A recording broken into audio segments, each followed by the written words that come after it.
आरक्षणामुळे सध्या राज्याचं चित्र वेगळं दिसत असल्याचं शरद पवारांनी म्हटलेलं आहे। समतेचा विचार अस्थिर होताना दिसतोय, तर सामाजिक ऐक्याची वीण उसवतीये की काय असं वाटत असल्याचं शरद पवारांनी म्हटलंय।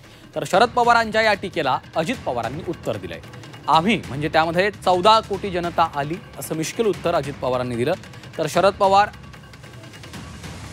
यांनी म्हटल्यानंतर शरद पवारांनी एक्स म्हटल्यानंतर आपण वाय समजायचं असतं असा टोला देवेंद्र फडणवीसांनी लगावलाय।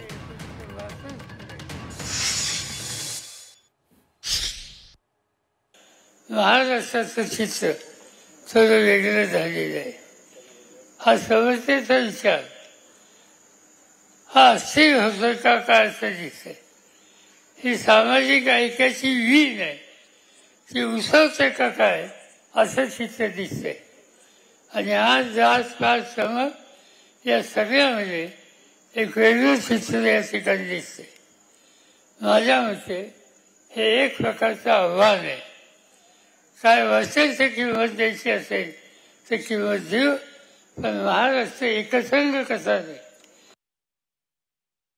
पवार साहेबांनी एक विधान केले की महाराष्ट्र एकसंघ ठेवण्यासाठी आम्ही मरेपर्यंत प्रयत्न करू, पण आम्ही सगळे मिळून महाराष्ट्र एकसंघ ठेवू। आम्ही सगळे म्हणजे महाराष्ट्रातले 13-14 कोटी जनता आली, त्याच्यात सगळेच आले, तू आला मी आलो सगळे। आपल्याला माहिती आहे पवार साहेब कशा करता प्रसिद्ध आहेत।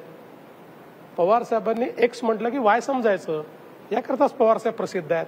त्याच्यामुळे मोठे नेते आहेत, त्यांच्यावर अधिक काय बोलू।